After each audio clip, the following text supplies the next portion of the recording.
Muy buenos días a todos los presentes, personas con Parkinson, familiares de personas con Parkinson, cuidadores, autoridades presentes.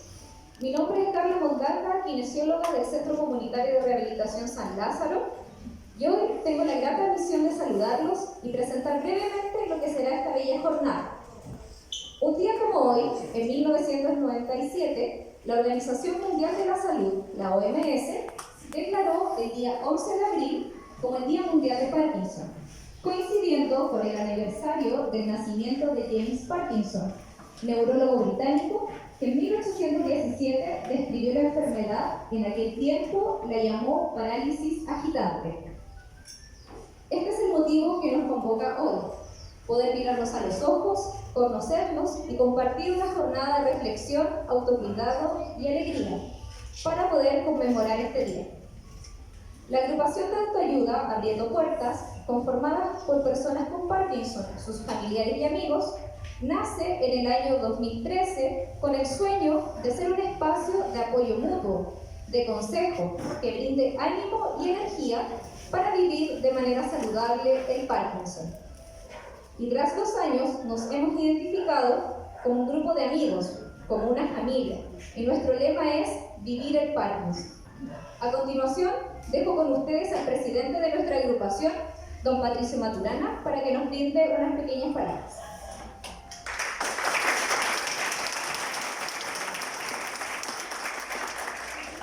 Gracias, buenos días a todos. Estamos muy contentos de poder participar en esta actividad, de tener la asesoría y el apoyo de CCR San Lázaro y sus maravillosas profesionales, que son las que nos han levantado cuando hemos llegado a ese local todos derrotados, y que gracias a ellas podemos estar participando en esta actividad. Un millón de gracias también a la doctora Claudia Lascano del Sólido del Río, que viene a ayudarnos y a darnos una charla al respecto.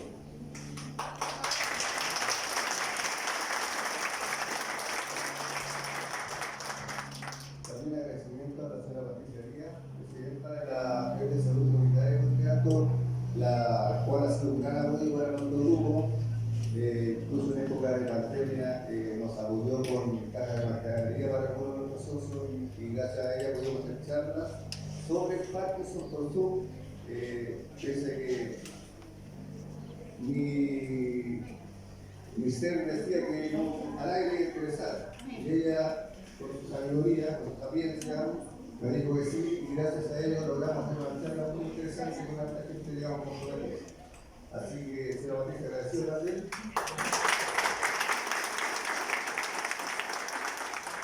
Gracias a todos, y dejo con ustedes a la doctora Claudia Lascano del Hospital Sólido del Río para que nos va a dar una charla al respecto. Hola, buenos días. Gracias por invitarme a participar del día en que recordamos esta enfermedad. ¿Ya? Entonces quería hablarles acerca de, informar un poquito acerca de lo que consiste la enfermedad y darle una visión un poco más global, ya no solamente acerca de lo que nos podría afectar como la parte motora, sino también neuromotor. ¿Ya? Entonces, respecto a la enfermedad de Parkinson, sabemos que es una condición que afecta a las neuronas y que en el tiempo va a progresar afectando más sistemas. Y como les comentaba, está asociada a síntomas motores, que es lo que más conocemos, que es la lentitud, ¿cierto? No una lentitud general, sino una lentitud de a poquito, o sea, uno empieza bien y luego se va haciendo más lentito, ¿ya? Entonces uno empieza bien en movimiento y se va como cansando. Temblor, que habitualmente es cuando la extremidad está en reposo, ¿ya? Y rigidez, que nos cuesta movilizar un poco el brazo. A medida que va avanzando en el tiempo, se van agregando otros síntomas dentro de la parte motora, y dentro de estos lo más frecuente es que uno se pone inestable, que le cuesta caminar, que se pone un poquito más lento y que posteriormente pueden aparecer las caídas. Pero lo que les comentaba al principio, creo que es importante hacer énfasis en que además, muchas veces incluso antes de que uno empiece con estos síntomas que les comento, pueden partir con síntomas no motores, y estos síntomas no motores podrían afectarnos quizá un poco más la calidad de vida en relación a lo que nos afectan los síntomas motores. Respecto a la frecuencia, afecta al 0.3% de la población mundial y su frecuencia va aumentando a medida que las personas van envejeciendo. Entonces, a partir de los 50, 60 años, esta frecuencia se multiplica por 6 y después de los 80 por 10. ¿Ya? Tener Parkinson en menores de 50, 45 años es raro. Lo más probable es que tenga algún componente genético, es menos del 10% de todos los casos. Y hasta ahora no sabemos la causa clara de, o sea, qué es lo que produce esta enfermedad. Respecto a la evolución en el tiempo, como ustedes pueden ver en la gráfica, ya uno puede empezar con síntomas que uno probablemente no le presta atención al principio, como alteraciones del sueño, estos sueños vívidos donde uno actúa lo que sueña, se caen de la cama a veces, golpean a la pareja en los sueños, y esto puede presentarse hasta 10 años antes. Ya, asimismo los síntomas depresivos, el ánimo bajo, a veces la apatía, que es un síntoma que no está muy bien descrito, que no tienen ganas de hacer nada, no quieren hacer nada, no porque no tengan motivación, sino porque no pueden, no les nace hacer nada, y tampoco que estén cansados. Después la constipación, después está ir al baño, y posteriormente, después de algunos años de estos síntomas, podría recién agregarse los síntomas motores, lo que comentábamos, el temblor, la lentitud, la rigidez. Y a medida que va pasando el tiempo, estos síntomas van a ir afectando la calidad de vida de manera simultánea. O sea, los síntomas motores se van complicando, ¿ya? Y esto va a afectar la calidad de vida. Significa que las complicaciones, donde ya no nos funciona bien la pastilla, por ejemplo, va a hacer que dejemos de hacer algunas cosas. Asimismo, los síntomas no motores, como que nos cueste ir al baño o que de repente tengamos ganas de hacer pipí en cualquier momento, o que nos tengamos que levantar varias veces a ir al baño en la noche, también van a afectar nuestra calidad de vida. Y esto puede progresar lento en el tiempo. Entonces, la idea de consultar pronto es hacer que esta progresión sea lo más lento posible, y el manejo, en el fondo, que nosotros queremos hacer es que todo esto afecte lo menos que se pueda su calidad de vida y que la progresión sea lo más lenta. Entonces, lo que les comentaba respecto a las complicaciones en el tiempo, dentro de las complicaciones motoras que van apareciendo están los fenómenos que se llaman de wearing off, donde el comprimido que uno toma ya no alcanza en efecto. Entonces, al principio uno lo puede tomar cada 4 horas, por ejemplo, pero cuando aparece este fenómeno, significa que ya a las 3 horas y media uno siente que se le acaba el efecto de la pastilla y que necesita ya tomar la siguiente pastilla. También los periodos de off, que se refieren a que a pesar de que uno toma la pastilla, los síntomas aparecen igual. Uno igual se queda rígido, uno se queda lento, no se puede mover o se queda pegado al suelo. Y están las discinesias también, que cuando uno se toma la pastilla, empiezan a la hora más o menos unos movimientos como un baile del cuerpo generalizado, que pueden durar 1 o a veces varias horas, que es el tiempo que dura la levodopa. Pero dentro de estas fluctuaciones también pueden aparecer síntomas motores, o sea, acompañando a los periodos de cuando uno se queda rígido, también pueden tener crisis de pánico, también pueden tener dolor junto con los periodos de off motor, pueden tener crisis de sudoración, en algunas personas se les baja la presión, eso puede llevar a que se desmayen, y también crisis de ansiedad. Entonces, los síntomas no motores son síntomas que son frecuentes, ¿ya? Dentro de los síntomas que afectan la memoria, nuestra capacidad de atender o de hacer varias cosas al mismo tiempo, pueden presentarse hasta en el 45% de los pacientes. Los problemas del sueño, si uno hace una sumatoria, es prácticamente en el 80% de los pacientes que tienen distintas formas de problemas de sueño, ya sea alteración para dormir o muchos sueños de día. La fatiga, que es un síntoma que uno no conversa mucho, también puede presentarse en un 40%. El dolor puede preceder los síntomas motores. Síntomas gastrointestinales, como dificultad para tragar la saliva, la constipación que conversamos, la nicturia, ya, y todo esto va a afectar nuestra calidad de vida. Entonces, hablando un poquito respecto a la fatiga, ya la fatiga se refiere a la sensación de cansancio extremo. A pesar de que uno no haya hecho un esfuerzo físico o un esfuerzo mental importante, uno se siente muy cansado. Y uno define fatiga cuando esto es crónico, significa cuando dura más de 3 meses, ¿ya? Y que no va a estar en contexto, por ejemplo, de haber hecho un ejercicio intenso o haber trabajado mentalmente en ese momento, sino todo el tiempo, ¿ya? Como decía, es altamente prevalente, puede llegar a presentarse en más de la mitad de los pacientes y puede afectar mucho la calidad de vida en el sentido de que uno va a dejar de hacer cosas porque está muy cansado, ¿ya? Entonces es importante preguntar si alguien está fatigado, tratar de no confundir con otras cosas. No es que no quiera hacerlo, no es que esté desmotivado o apático, sino que se siente cansado, no es que esté deprimido, no es que el ánimo esté bajo, sino es un cansancio extremo, ¿ya? Y tampoco mejora durmiendo más, tampoco es la falta de sueño, ¿ya? Respecto a qué podemos hacer para el manejo de la fatiga, es un síntoma difícil de manejar, ¿ya? Se han descrito algunos medicamentos como los parches de Neupro, que están disponibles en Chile, la razagilina, que es el Menvix, que también lo tenemos en la farmacia municipal, y la levodopa en gel, que lamentablemente no la tenemos en Chile en realidad. Y el tratamiento no farmacológico al cual podríamos acceder fácilmente es ejercicio regular, significa ejercicio al menos 3 a 5 veces por semana, media hora, ojalá que uno sude, o sea, que se canse al hacer el ejercicio. Y también está probado ahora que la acupuntura podría ayudar en la fatiga. Respecto al dolor, también es bastante frecuente en el Parkinson. Puede confundirse con el clásico lesión del manguito rotador, porque es muy frecuente en la espalda, muy frecuente en el hombro. Entonces, sí, hay que evaluar que no sea por alguna causa traumatológica, que efectivamente no haya un daño en la articulación, y si uno lo descarta adecuadamente, ahí uno puede echarle la culpa a que podría estar relacionado a la enfermedad de Parkinson y que necesita un tratamiento dirigido para eso, ¿ya? Entonces, muchas veces las primeras consultas son con el traumatólogo, por dolor. Y además del dolor que se parece al dolor de las articulaciones, existen otros tipos de dolor en la enfermedad de Parkinson. Está el dolor visceral, como un dolor abdominal profundo, crónico, como que aprieta, ¿ya? Está el dolor en las articulaciones por la dificultad de movilizarse en la cama. Está el dolor orofacial, que es como un dolor, como un ardor en la lengua y en la boca.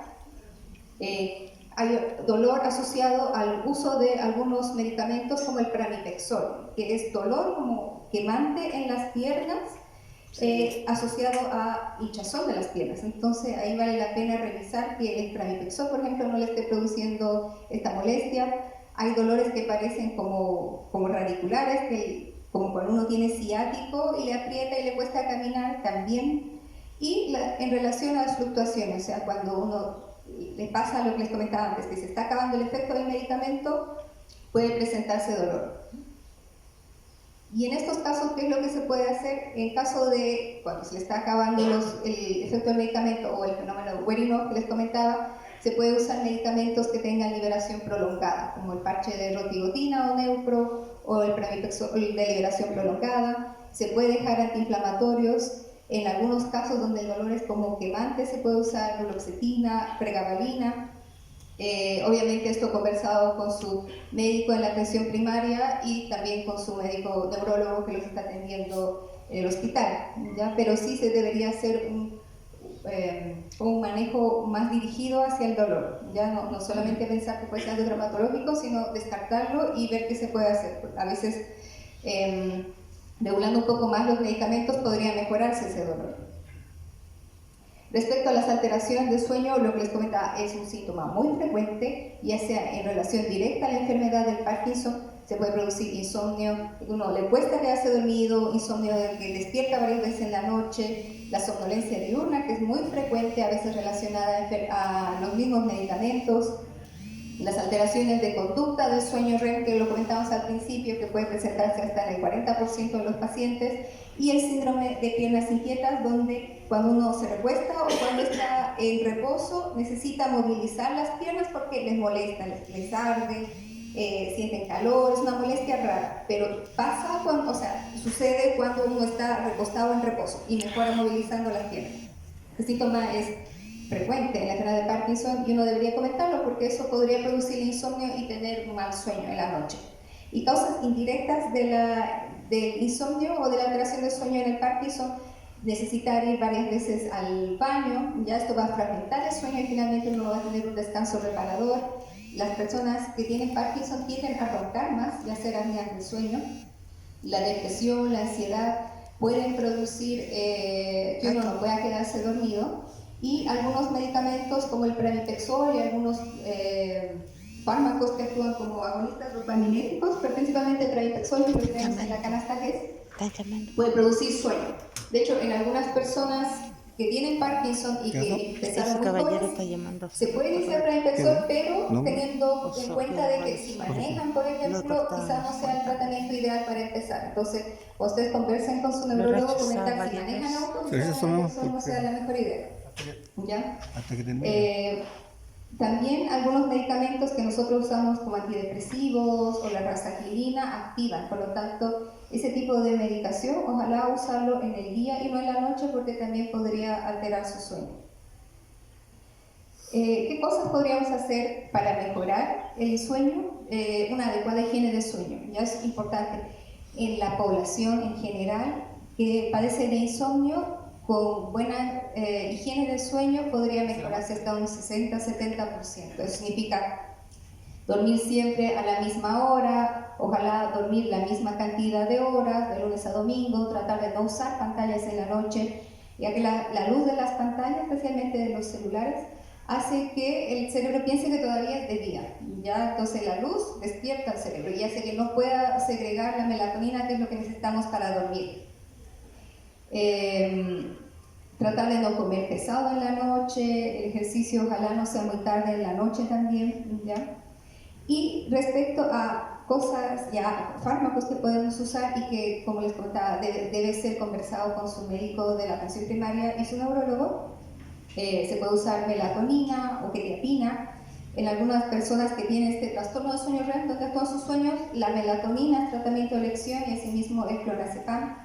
En caso de que la somnolencia diurna, es decir, que necesiten hacer siestas todos los días, más de 1 hora, pueden mejorar con el modafinilo, y en algunos casos con metilfenidato, Ritalin, ya indicado por su médico, porque necesitan algunos exámenes antes de tomar estos medicamentos. Y el síndrome de las piernas inquietas puede mejorar con algunos medicamentos que tenemos en la canasta, como el pramipexol. Hay otros síntomas que afectan más a la parte cognitiva y psiquiátrica, ¿ya? Que se van a presentar a lo largo de la enfermedad. Por ejemplo, los síntomas que están relacionados a la parte anímica, como la ansiedad y la depresión, son frecuentes, como comentamos al principio, antes del inicio de los síntomas motores. Es importante buscarlos dirigidamente y tratarlos dirigidamente, porque va a impactar su calidad de vida. Es difícil hacer una rehabilitación adecuada si uno está deprimido, o es difícil salir a la calle si uno tiene crisis de ansiedad. Entonces es importante tratar eso. Es importante tener una buena evaluación y manejo por salud mental, por el equipo de salud mental. Y a medida que va progresando la enfermedad, van agregándose otro tipo de síntomas como alteraciones cognitivas, principalmente en el Parkinson. Quizá no afecta tanto la memoria, sino más la atención, la capacidad de retener cosas, pero de corto plazo, como dónde dejé mi celular y lo voy buscando y voy perdiendo algunas cosas en la casa, o la dificultad para ejecutar 2 cosas al mismo tiempo, o sea, caminar y ver el celular. Entonces, como uno está consciente de que eso puede pasar, idealmente tratar de hacer una cosa a la vez, no 2 cosas al mismo tiempo, porque hablar por teléfono o hacer otra cosa mientras estoy caminando conlleva a un riesgo alto de caídas. Entonces, ojalá o veo el celular o camino, pero no las 2 cosas al mismo tiempo, ¿ya? Y respecto a ya una afección más importante, la parte cognitiva, se van agregando en el tiempo las alucinaciones. Las alucinaciones pueden ser, o en realidad son principalmente visuales, se ven cosas, se ven bichos, se ven personas, animales.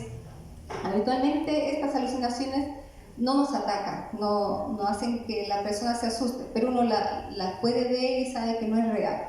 También se describe dentro de estas alucinaciones la sensación de tener como una presencia, de sentir que hay alguien con ustedes aunque no lo vean.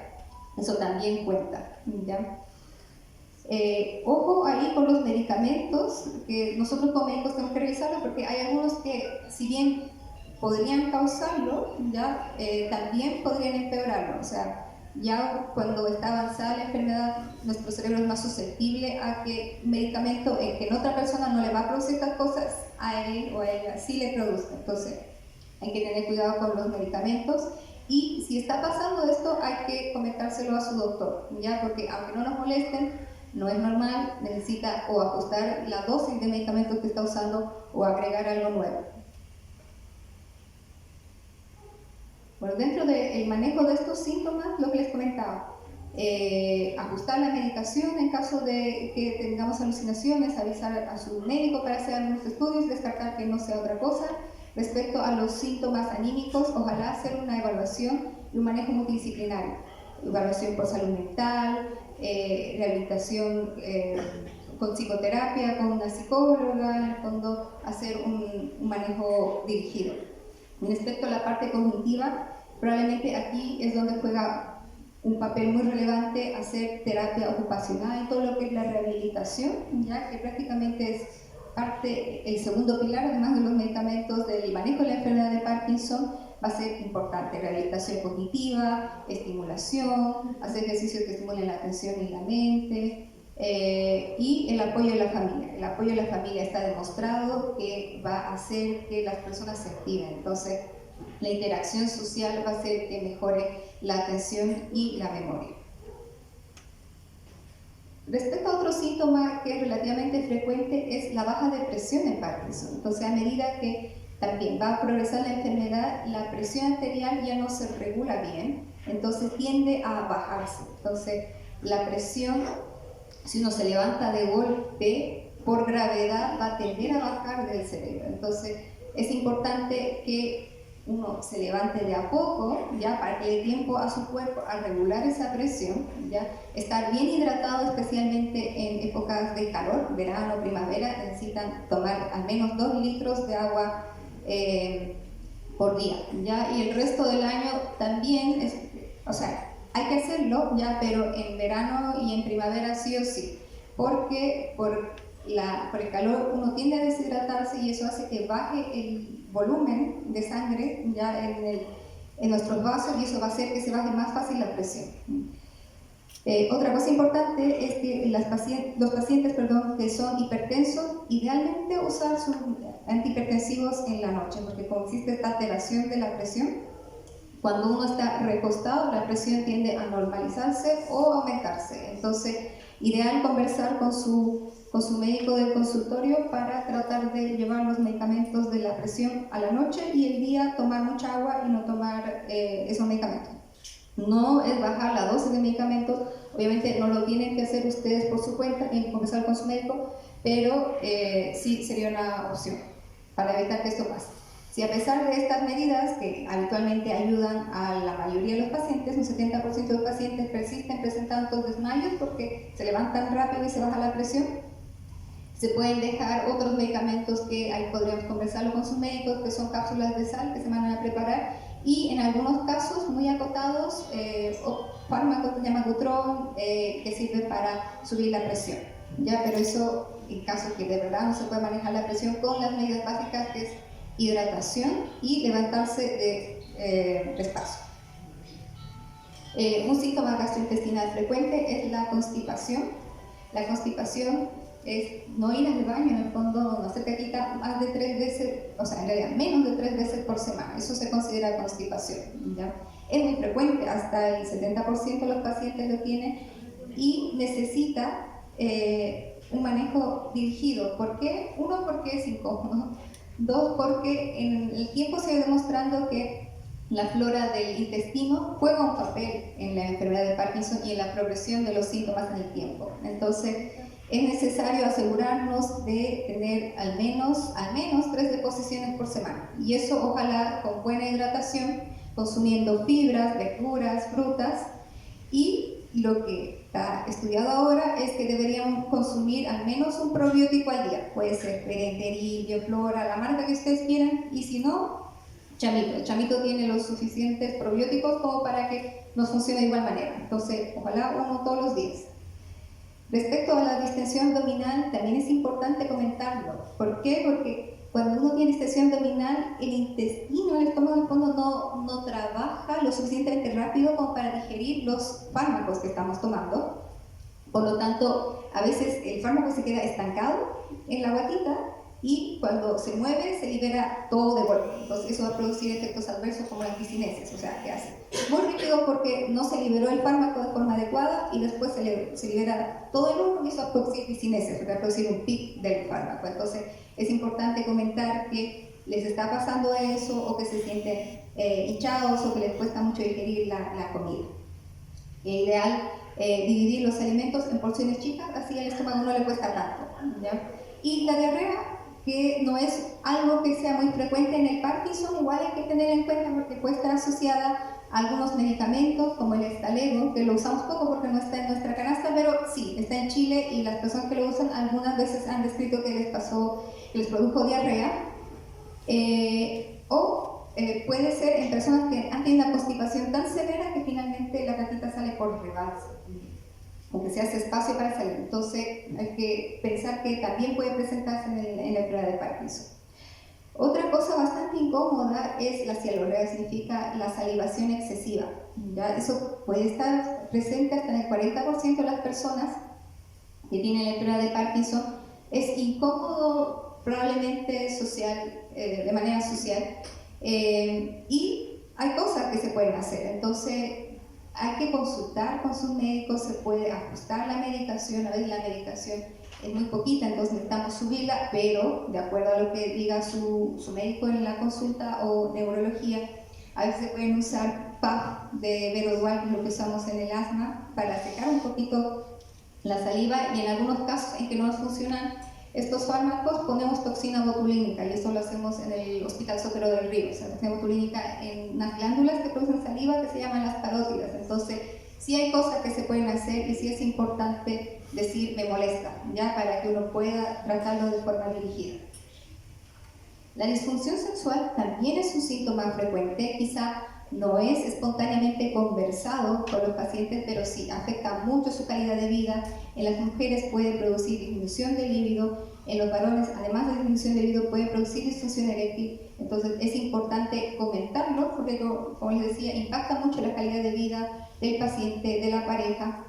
Entonces sí hay tratamiento que se puede dar para apoyar a este problema, entonces sí es bueno comentarlo, ¿ya? Y a veces es necesario también una evaluación por urología, pero sí se puede hacer cosas, entonces es importante mencionarlo. Y respecto a el manejo global de la enfermedad de Parkinson, yo creo que es importante destacar que la persona con la enfermedad de Parkinson y la familia son núcleo, entonces necesitan tratamiento para ambos, porque esta enfermedad, si bien nos afecta como personas, también afecta a nuestro medio. Entonces el medio, el cuidador principalmente tiene que ser cuidado, por decirlo así, hay que cuidar al cuidador, hay que ver que esté bien, que el ánimo esté bien, entonces debería ser un manejo en conjunto. Y este manejo, dentro del manejo, a lo que todos los pacientes deberían acceder es a una evaluación por su médico, controles con su médico en sus spam o consultorio, y a su neurólogo, ojalá neurólogo especialista en trastornos del movimiento. Y lo que la mayoría de los pacientes deberían tener o acceder es una rehabilitación multidisciplinaria, rehabilitación por fonoaudiología, para ver el tema de la deglución y ver temas de voz, que la voz se va bajando en el tiempo, entonces necesitamos fortalecer esos músculos para que la voz no se vaya apagando, y como les decía también, para que estos mismos músculos que están implicados en la deglución, o sea, en tragar la comida, también se fortalezcan y no sea un problema, uno no se traspique en el futuro. Kinesiología, muy importante, ya necesitan rehabilitación, ojalá desde el principio, porque esto nos va a servir para evitar que en un futuro se caigan, ¿ya? Especialmente rehabilitación dirigida al tronco para evitar las caídas, rehabilitación para mejorar la movilidad, es un pilar dentro del tratamiento. Evaluación por nutrición, ya que en la enfermedad de Parkinson uno tiende a bajar de peso y tiende a perder masa muscular, entonces además de la rehabilitación motora por kinesiología, es importante que la dieta se la pueda, ojalá elaborar un nutricionista para ver qué cosas pueden comer y a qué hora, ¿ya? Importante que los medicamentos, por ejemplo, los usen lejos de las comidas, porque con el estómago lleno el medicamento habitualmente no se va a absorber, ¿ya? Entonces ojalá una hora antes o una hora después, y ojalá no con las proteínas. Por lo tanto, las proteínas principales, o sea, el pedazo de carne principal que uno come en el almuerzo, ojalá comerlo en la cena para que en el día puedan tener una buena función motora y no motora. También una evaluación por salud mental. Como les decía, los síntomas del ánimo son, o sea, las enfermedades asociadas al ánimo, depresión, ansiedad, son muy frecuentes en la enfermedad de Parkinson, entonces sí necesitan seguimiento por el equipo de salud mental, por asistente social también, ¿ya? Porque es una enfermedad que necesita, como les decía, evaluar a todo el conjunto familiar. Y por terapia ocupacional, ya sea para la rehabilitación cognitiva o para ayudarles a hacer cosas, mejorar la motricidad, por ejemplo, rehabilitar la parte de la atención, enseñarles más cosas, y en casos donde la marcha sea muy dificultosa, por ejemplo, terapia ocupacional tiene posibilidad de enseñarles a caminar. O sea, por ejemplo, cuando uno tiene freezing, les enseñan a vencer el freezing, imaginarse una línea y pasar la línea. Entonces, todas esas cosas uno las puede ir viendo con el terapeuta ocupacional.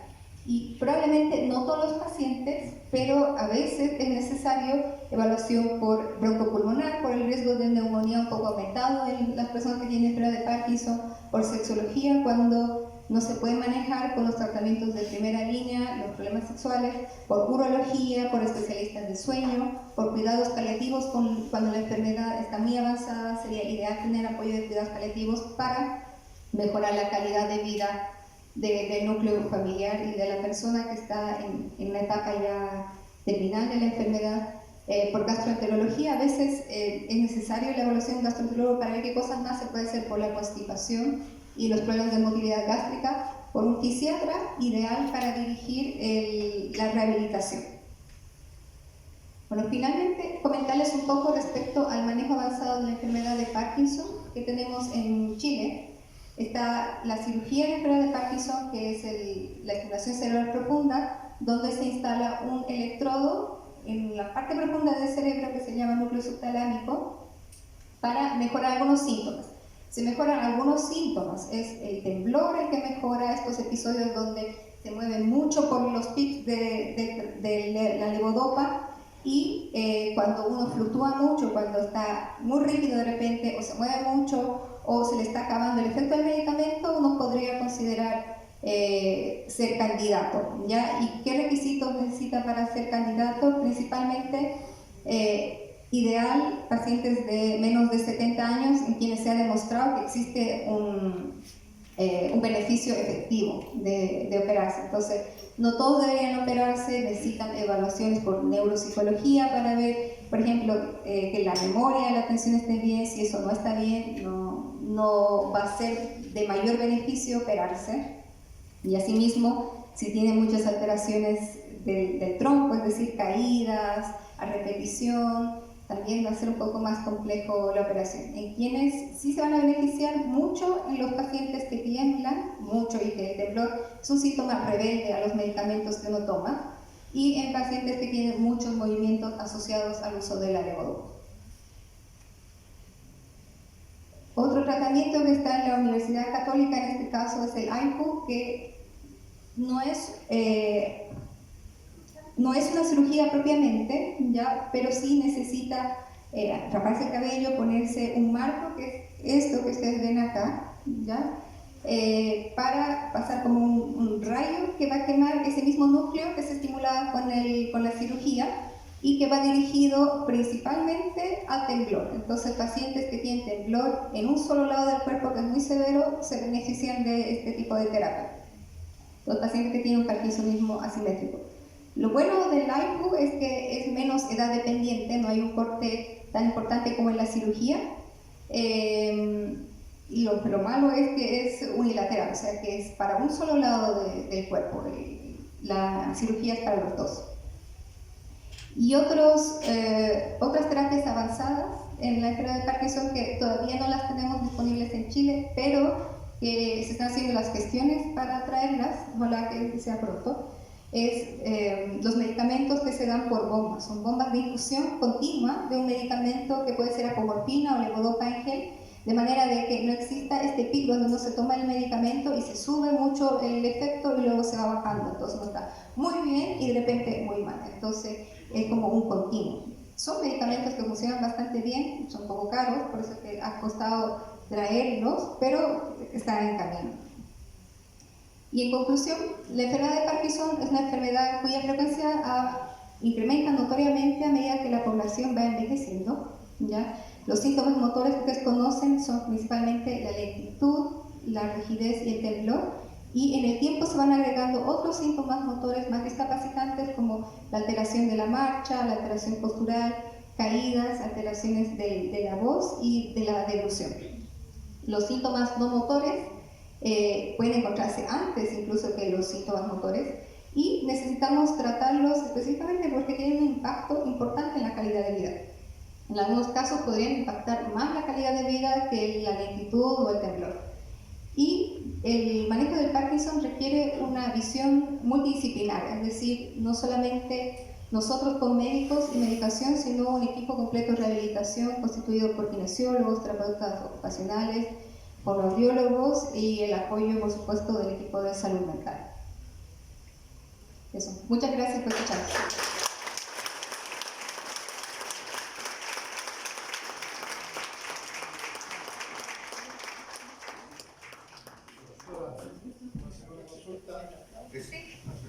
¿El mal de Parkinson puede ser genético? Sí, en un 10% de los casos, que es lo menos frecuente, sí puede ser genético. Y habitualmente cuando es genético los síntomas se presentan cuando uno es joven, 45 años, más o menos la edad de presentación cuando hay un componente genético. Gracias.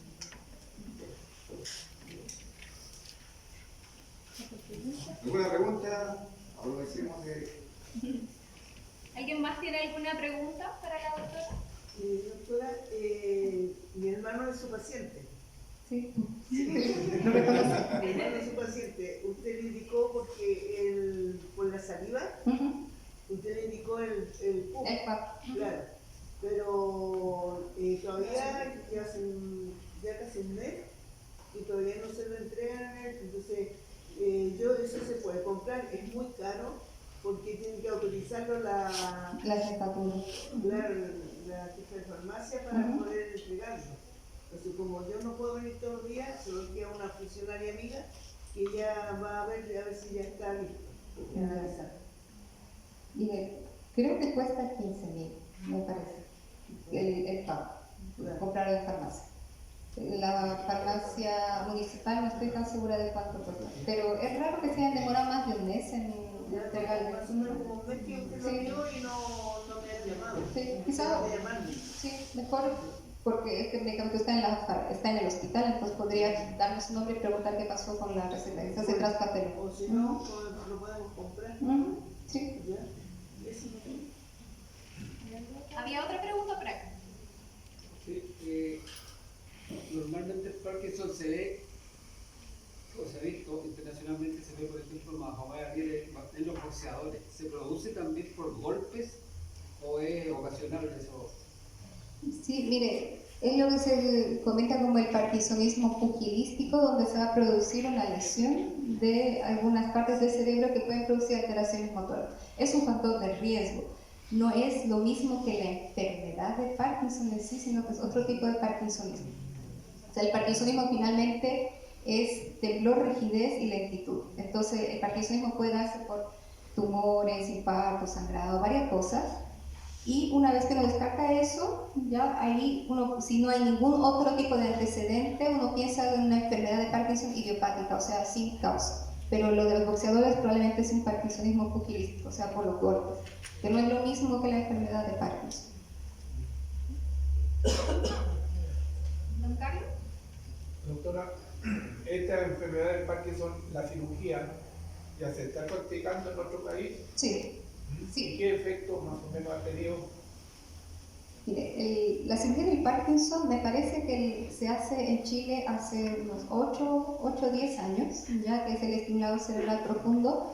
Empezó en la clínica alemana, si no me equivoco, y en la clínica Gavi. Hace unos años se pudo en el Hospital San Borja Riarán hacer que haya un apoyo del gobierno en poder poner los estimuladores en un grupo de pacientes, en 20 pacientes. Entonces lo que se está intentando ahora es que vuelvan a dar otro apoyo para que el estimulador se pueda poner a través de la salud pública y no tenga que ser a través de la clínica alemana, pero sí, se hace. Y dentro de la salud pública lo hace el Hospital San Jorge Herrera. Como le comentaba, tiene efectos buenos para algunas cosas, ya especialmente cuando es temblor y cuando son estos movimientos que son las disinesis. Para la marcha en sí no es tan bueno, para los síntomas axiales, o sea, del centro, deglutir, hablar, la postura, por ejemplo, tampoco tienen tanto beneficio. La parte cognitiva tampoco. De hecho, es un criterio de exclusión que si uno cognitivamente, es decir, si la memoria, la atención, la ejecución no está bien, uno no se puede operar porque operarse podría empeorar esos síntomas. Entonces uno hace un balance para poder ver quién es un buen candidato, ¿no? Esto no está condicionado al auge, ¿no? No está dentro del GES, lamentablemente. No, todavía no. Ojalá en un futuro sí.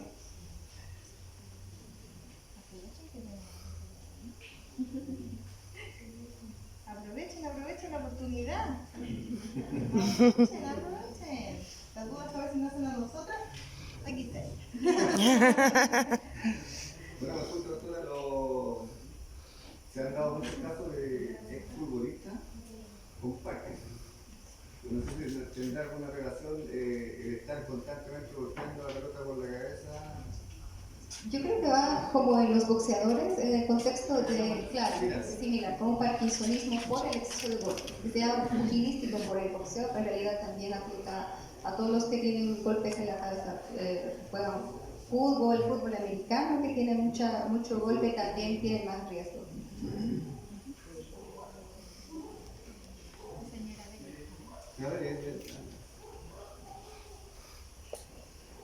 ¿Tiene una pregunta?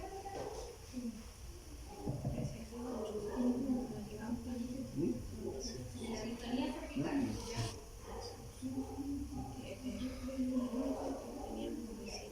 Pregunta a la señora Delia sobre la distonía cervical, que es algo que ella padece. Si esto tiene que ver con... si es directo del Parkinson, un efecto del Parkinson o consecuencia de otra cosa. No es tan frecuente, ya, pero sí pasa que el cuello tiende a estar hacia adelante, eso se llama anterocolis, que tiende a caerse, y sí puede pasar, especialmente cuando el Parkinson ya está en una etapa avanzada, entonces sí puede caerse, sí puede ser en contexto de su enfermedad de Parkinson. Es difícil de tratar, es bastante difícil, y ya se...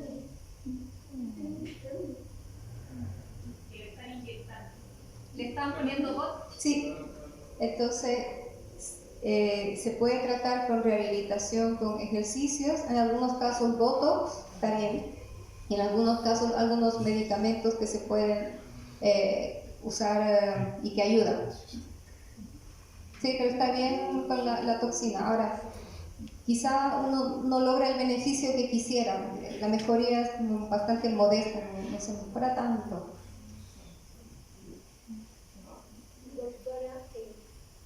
¿Cuánto demora en pasar de una fase a otra? Esa es una buena pregunta y va a depender de qué tipo de enfermedad de Parkinson. A veces la enfermedad de Parkinson puede tener un predominio más tembloroso, entonces uno tiembla más, pero no está tan rígido. Otras personas son más rígidos que temblorosos, entonces, y otras personas tienen un Parkinson que es más fulminante, o sea, avanza rápidamente. Va a depender de qué tipo qué subtipo en el fondo de enfermedad de Parkinson. Habitualmente, la enfermedad de Parkinson temblorosa avanza mucho más lento en el tiempo y son varios años, son a veces 5 años entre una fase y la otra.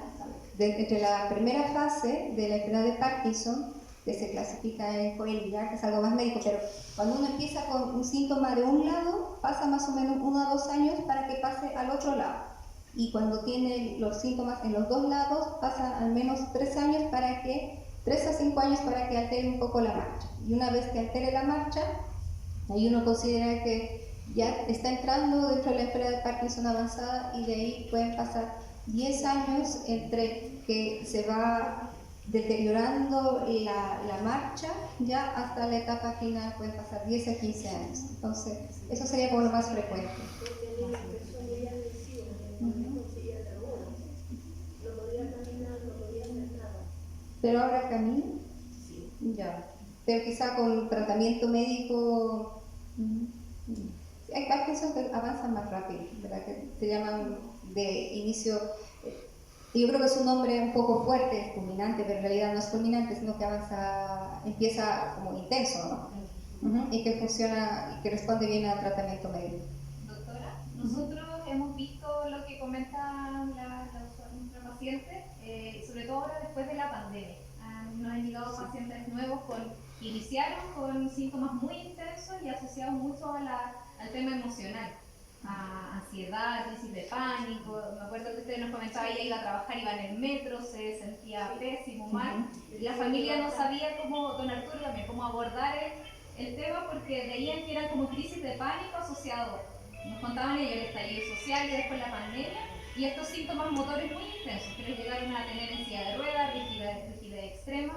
Entonces eso lo hemos visto ahora último, en este año. Sí, y está descrito, como comentaba en el momento en que hablamos de los síntomas psiquiátricos, depresión, ansiedad, van a empeorar lo motor, van a impactar en lo motor tanto por la parte emocional y porque uno por estos síntomas tiende a no ir a rehabilitarse, tiende a no salir, entonces eso va a hacer que cuando uno se va atrofiando y eso va a hacer que avance un poco más rápido la enfermedad en el fondo, pero sí se impacta. De hecho, la pandemia ha sido un punto de corte donde de verdad los síntomas han progresado mucho más. Entonces, uno se cree que es por el tema emocional, la depresión, la ansiedad. Dos, que físicamente las personas han dejado de hacer la actividad física que hacían previa a esto y el decremento del ejercicio en el día a día hace que las enfermedades degenerativas, el Parkinson, enfermedad de Alzheimer, etcétera, avancen más rápido. Entonces, por eso el ejercicio, la actividad y el contacto social es importante.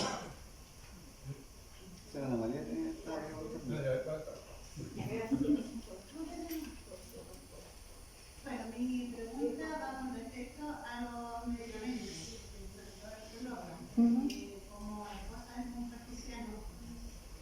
Él, por ejemplo, si toma su medicamento que corresponde, porque le dan la dosis que da el médico. La consulta es la siguiente. Cuando ellos sienten más temblores, se vuelven más inseguros, toman más Prologa de lo que les recomienda la doctora. ¿Beneficia o perjudica? ¿O está recomendado que ellos cuando sientan que su cuerpo se descontrola, tomen otra dosis de Prologa? Mire, tomar medicamentos por cuenta propia, especialmente con la Prologa, sí perjudica. ¿Ya? ¿Por qué? Porque hay algunos síntomas que se van agregando después que se llaman las discinesias, que son dosis dependientes. Entonces, si uno parte con una dosis muy alta desde el principio, tiene más riesgo de hacer discinesias en un corto plazo. En cambio, si uno empieza con una dosis que es más baja o indicada por su médico, probablemente el riesgo de hacer discinesias está, pero es mucho más bajo y probablemente mucho después. ¿Ya? Entonces, sí es importante conversarlo con su médico porque existen fármacos, ya, o sea, existen presentaciones de levodopa que uno puede usar para el momento. Hay momentos donde uno se puede quedar en off, como comento, se queda en off y no sabe qué hacer, entonces ahí se puede dejar un medicamento de apoyo para usarlo rápido. Pero sí es importante que lo vea ojalá su médico del general o su neurólogo, ya, porque uno calcula la dosis del día, entonces uno tiene que calcular cuánto más y cuánto menos le puede dar, ya, porque un exceso va a hacer que tenga más problemas. Y el problema importante son las discinesias. Y otro problema es el descontrol de impulso. Entonces, si uno toma un exceso de fármacos, puede presentarse descontrol de impulso, es decir, ponerse a jugar con las máquinas, en algunos casos graves, descontrol de impulsos sexuales que ha pasado y ha sido grave, entonces también puede tener alucinaciones, entonces sí hay que tener cuidado con la cantidad de medicamentos que usa. ¿Una última pregunta? ¿Por qué no la hago yo? Perdone.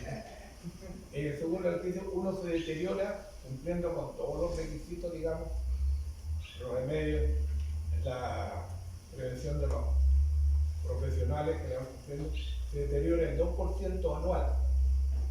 Y si no cumple con todos esos requisitos, se deteriora más rápido, digamos, la detección. Porque esta es una patología, que lo he dicho yo antes, que hay que quererla, porque es una carrera sin meta. ¿Cierto? Nosotros, uno la debe querer más que a su señora. Ya salió la pobre señora. Tenía que decirlo. Y la experiencia familiar, lo he tomado con mucho cariño. Un abrazo. No sé si está bien o mal, no sé. No mete la pastilla,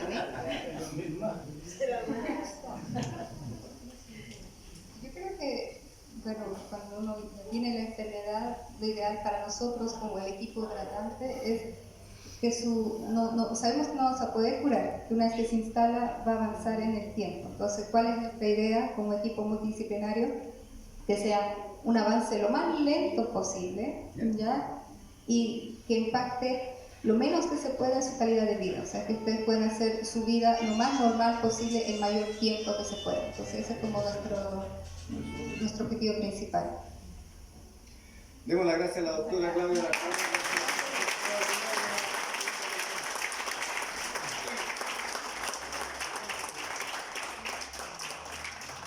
Muy buena la charla, la exposición, el tiempo que dedicó la doctora y gracias a ustedes por sus preguntas. Ya aprovecharon muy bien el momento, así que estamos muy contentos.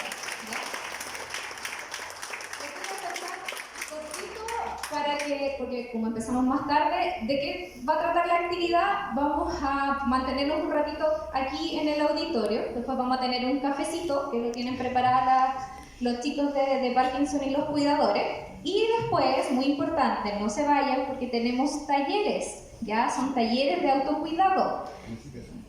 Y sí, dentro de esto tenemos una profesora de baile entretenido de Zumba, ya que nos tiene preparada una actividad que cuando terminemos esto que queda cortito acá, lo vamos a hacer acá adentro. Vamos a correr la silla y vamos a bailar un ratito para movernos.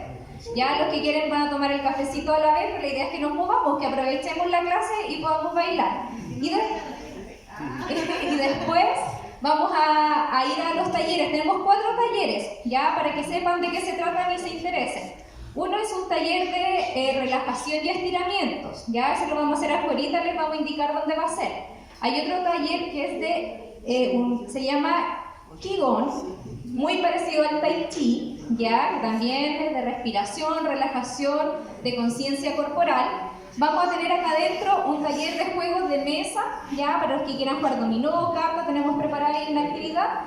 Y un taller de manualidades, ya los mismos monitores son las personas que tienen Parkinson y que son socios de nuestra agrupación, ya el taller de manualidades va a ser mandalas con lana, viene todo preparado, tenemos materiales para los que quieran participar, ya, así que unos pocos minutitos más acá adentro que tenemos que presentarles un trabajo que hicimos con la agrupación de Parkinson y después la zumba y el cafecito, ¿ya? Sí, pueden participar ahí en los distintos talleres. Tenemos hasta las 12:30, un cuarto para la 1, ¿ya? Así que eso. Omar.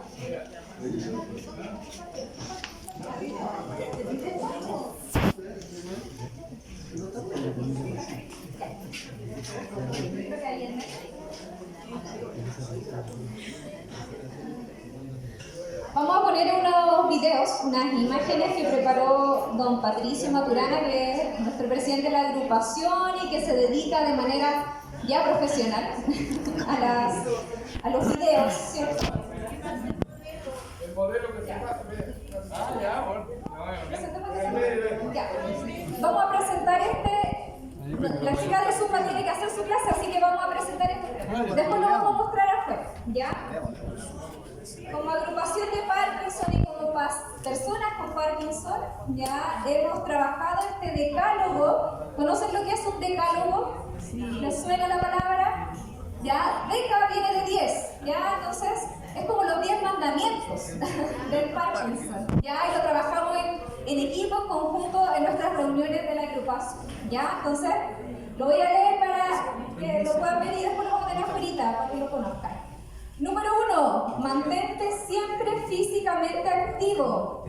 Camina a diario, haz tu rutina de ejercicios, estira tus músculos, baila, muévete. 2, mantente siempre mentalmente activo. Lee, conversa con tus amigos y familiares, canta, haz manualidades, escribe, no dejes de aprender. 3, participa, no te aísles. Mantente socialmente activo, ve a talleres, clubes, grupos de autoayuda, visita a tus amigos y familiares, no estás solo. 4, aliméntate saludablemente, consume vegetales, frutas y alimentos ricos en fibra, disminuye el consumo de carnes rojas, aléjate del alcohol, no fumes, hidrátate bien. 5, cuida tu salud mental y emocional. Sé amable contigo mismo, duerme lo suficiente, mantén contacto con tus seres queridos y practica el buen humor. Ríe. 6, toma adecuadamente tus medicamentos. Sigue siempre la indicación de tu neurólogo. Respeta los horarios, no te automediques. Sé ordenado. 7, sé amigo del Parkinson. Conócelo, entiéndelo, acéptalo, vívelo. Y lo más importante, quiérete mucho. 8. Si tu cuerpo cae, que tu fortaleza te levante. En los días buenos, ocupa tu tiempo, diviértete. En los días no tan buenos, relájate, descansa, mañana será mejor. 9. No te rindas, lucha con todas tus fuerzas. No te rindas, que la vida es eso, continuar el viaje, perseguir tus sueños, destrabar el tiempo. Y 10. Acepta ayuda cuando la necesites. Ayuda a entender a otros cómo ayudarte. Que el orgullo no te gane. ¿Les gustó? Lo vamos a compartir con cada uno de ustedes y que ojalá se transforme también en sus 10 mandamientos. Toma una foto con la doctora. Es un trabajo súper lindo que realizamos con el grupo y que refleja también lo que nos comentó la doctora, la importancia de que el tratamiento no es solo el medicamento, no es responsabilidad del neurólogo, sino que es de cada uno de ustedes y de cómo enfrentar la enfermedad. ¿Ya? Así que, miren, la idea ahora nos vamos a poner de pie, vamos a hacer un poquito de espacio para que puedan mover las piernas